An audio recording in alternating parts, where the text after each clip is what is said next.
going to see what happens after post-fertilization. What are all the changes that happens to the ovary after post-fertilization process.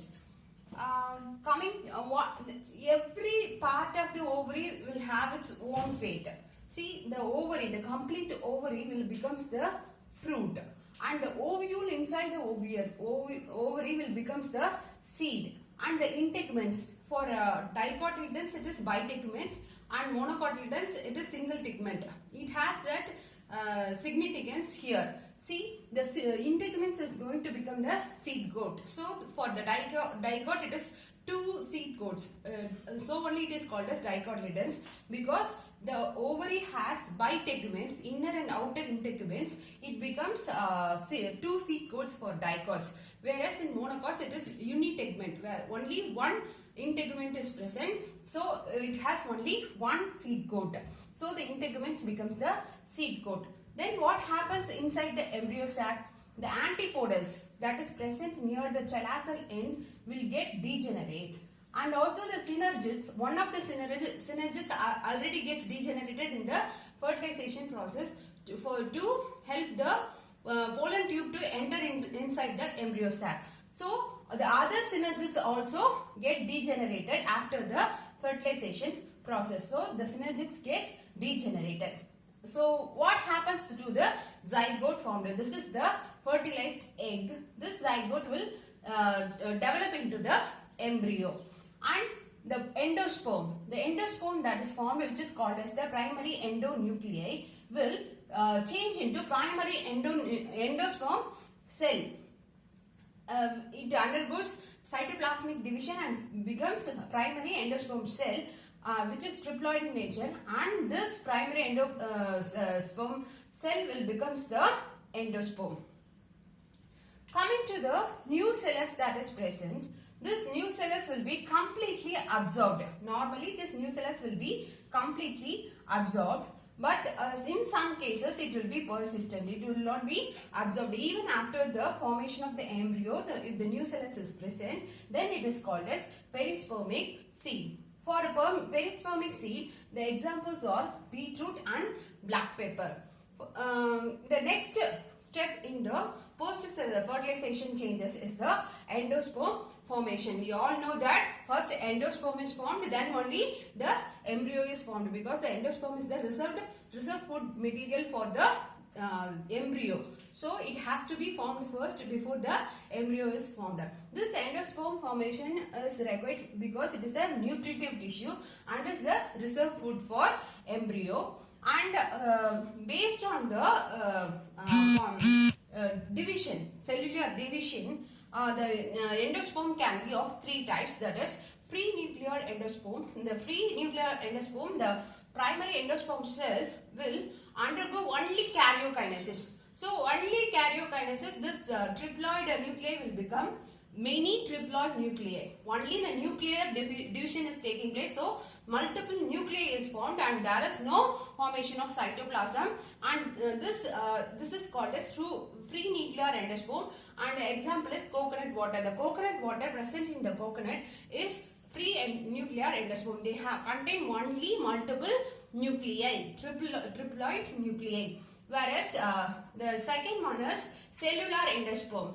Here followed by the karyokinesis, cytokinesis also takes place. So the triploid cell will become 2 cells and 4 cells and undergoes mitotic division, which is carried out by karyokinesis and cytokinesis, and form triploid cellular masses. That is called a cellular endosperm. Here cellular mass is formed. For best example is the white edible part that is seen in the coconut. So it happens like this. First the karyokinesis and pre-nuclear endosperm is formed, and the nuclei at the periphery will undergo cytokinesis and forms the cellular mass at the periphery. So the white edible part of the coconut, which is the outer region, which encloses the coconut water, is the cellular endosperm. you might have seen that after this coconut water formation, and after that the endosperm. First in the tender coconut there is a thin layer of endosperm, the cellular endosperm. Then after maturity there will be thick layer of white edible part, that is a cellular endosperm. After that only the embryo will be formed, that is a spongy flower-like structure will be formed. So the endosperm formation is followed by embryo formation. The third type is the halobial type. Halobial type is an intermediate type which is seen in the monocots, and here, as the name itself says, it is a intermediate type. Both cell masses and the free nuclei will be seen. See, the triploid cell will undergo cellular division, mitotic division, and a mass of cells are found. Here the structure will be like this. The mass of cells are formed at the one end, and the outer cell will undergo only karyokinesis. That is the nuclear division, and free nuclei will be formed. So both the cell mass and the free nuclei is seen. So it is a halobial type is seen in monocot. See, coconut itself is a halobial type where you can see both free nuclei and the cellular endosperm, because coconut itself is a monocot plant. So halobial type, best example is coconut itself. Presence or absence of endosperm, based on the presence or absence of endosperm, the fruits can be divided into endospermic or non-endospermic. In some fruits, before the seed formation, that is after embryo formation, the seed formation takes place. Before the seed formation, if the endosperm is completely used up, then it is called as non-endospermic. If the endosperm is persistent even after the embryo seed is formed, then it is called as endospermic fruits. If there is only one ovule is present, then the seed there is only one embryo and one seed will be formed. If there is many ovules present, more number of embryos is formed and more number of seeds are formed based on the plants containing number of ovules. This condition is happening. So after this we will move on to the embryo formation. We are seeing the steps of fertilization. And the previous thing we are seeing the growth of pollen tube. In the growth of pollen tube, commonly the pollen tube grow towards the micropyle and enters the embryo sac. Here it goes like this and enter the embryo sac along with the vegetative cell and the generative cell. It will go inside, and so many callose plugs are here so that the contents doesn't come out. When it is entering through the pollen tube, the generative cell undergoes one mitotic division to form two male gametes. We all know that about 60% of the angiosperm, the pollen grain is released in two cell stage, that is vegetative cell or tube cell and a generative cell. But after entering into the pollen tube, this generative cell will undergo one mitotic division to produce two male gametes. So now it is three celled. In the 40% of angiosperms, it is released as three cell stage, that is two generative cell and one vegetative cell. So in that case there won't be any mitotic division here and they will enter directly. The mitotic division will take place in the pollen grain itself before releasing. So it will be released in three cell stage in 40% of angiosperms. Whereas in 60% of angiosperms it is released in two cell stage, and the two celled pollen grain, when entering through the pollen tube, it will undergo one mitotic division to produce two male gametes. So the pollen tube has now two male gametes along with the vegetative cell and a cytoplasm, and it is moving towards the embryo sac through a micropyle. This is the chalazion end and this is the micropyle end.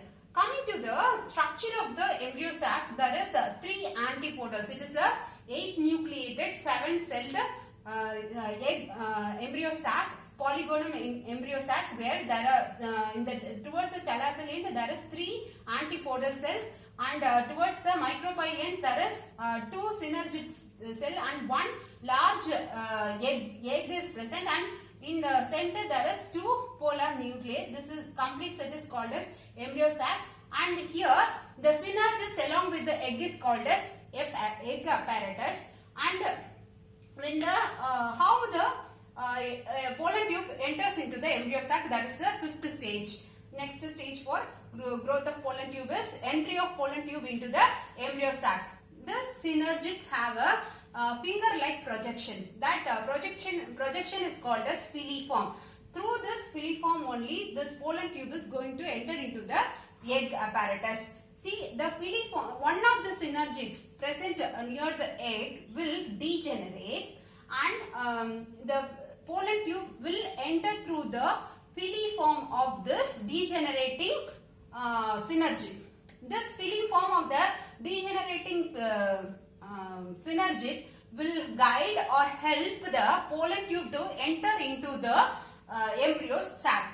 So this pollen tube will enter through the filiform of this synergid and ruptures the synergids and enters the embryo sac. The two male gamete present. The first male gamete fuses with the egg present here, and the second male gamete will fuses with the polar nuclei. That is two nuclei that is present in the center of the embryo sac.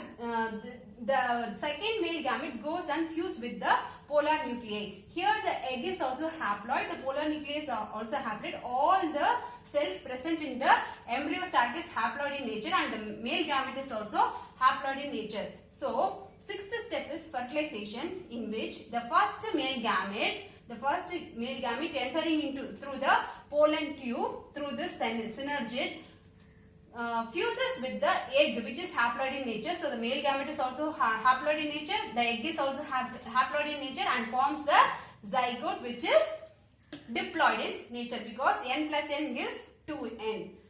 Again, the second male gamete, which is present coming after the first male gamete, enters the embryo sac and travels towards the polar nuclei and fuses with the polar nuclei. This fusion is called as triple fusion.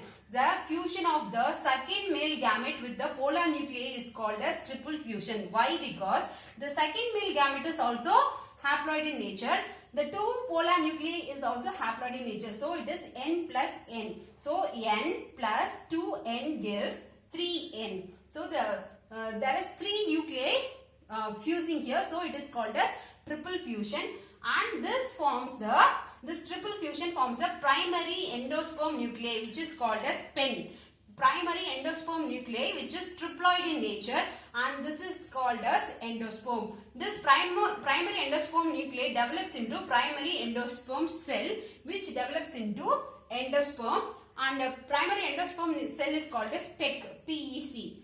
This endosperm serves as the nutrition for the zygote formed. This zygote that is formed because of the first fertilization of first male gamete and egg will develop into embryo. For this embryo, nutrition is required. No, for that nutrition, this endosperm is formed. But you have to see the sequence.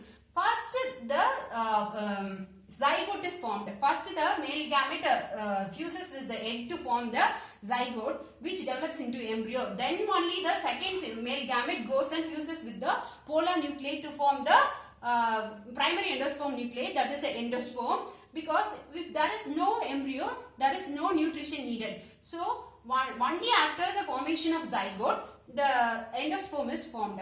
But development of zygote and endosperm, the sequence differs. First the endosperms develop, then only the embryo will develop into seed, because the embryo when developed, it needs the nutrition first. For that, the nutrition has to be ready. So the endosperm is first developed, then embryo is developed. But formation, the zygote is formed first, then endosperm is formed. But during development, endosperm is developed first, which is followed by the embryo development. This fertilization and triple fusion together is called as double fertilization. See here, first one fertilization, first one fusion is happened, then another one fusion is happened. The first fusion results in the zygote formation, and the second fusion results in the endosperm formation. Together it is called as double fertilization. This double fertilization phenomena was first explained by Navashin, and he explained it with the help of flowering plants like Lilium and Fritillaria. This is very important. Double fertilization is important in the exam point of view. So you have to give much importance to this double fertilization. Fertilization and triple fusion together is called as double fertilization. And you also have to memorize the terms like primary endosperm nuclei, which is PEN, which develops into primary endosperm cell, that is PEG. Okay. So this is about double fertilization. Now we move on to endosperm.